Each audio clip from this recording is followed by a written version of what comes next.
Doctor साहेब, मी सगळे पथ्य पाळतो पण माझी शुगरच कंट्रोल होत नाही. काय काय पथ्य पाळता? मी भात खात नाही, साखरेचा चहा पण पित नाही, फक्त गुळाचाच पितो. गुळाचा चहा पिता? हो. तुम्हाला देखील वाटतं का साखरेपेक्षा गुळ बरा?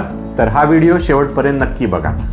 तर आधी तर आपण पाहू की गुळाला बरा का म्हणतात, का गुळ चांगला म्हणतात.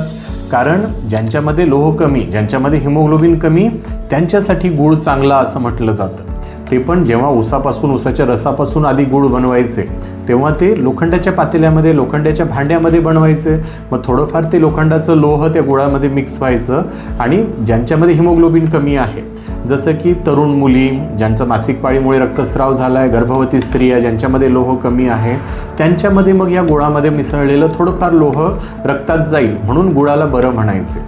तर गुळाला जे बरं म्हणतात, जे चांगलं म्हणतात, ते मधुमेहासाठी नव्हे. पण साखर आणि गुळ या दोन्हीमधला गोडवा जर आपण पाहिला तो ऑलमोस्ट सारखाच आहे. या उलट आपण जर ग्लायसेमिक इंडेक्स पाहिला, ग्लायसेमिक इंडेक्स म्हणजे काय, तर एखादा पदार्थ खाल्ल्यानंतर रक्तातली साखर वाढवण्याची त्याची क्षमता. तर आपण जर ग्लायसेमिक इंडेक्स पाहिला तर पांढऱ्या साखरेचा ग्लायसेमिक इंडेक्स आहे 65.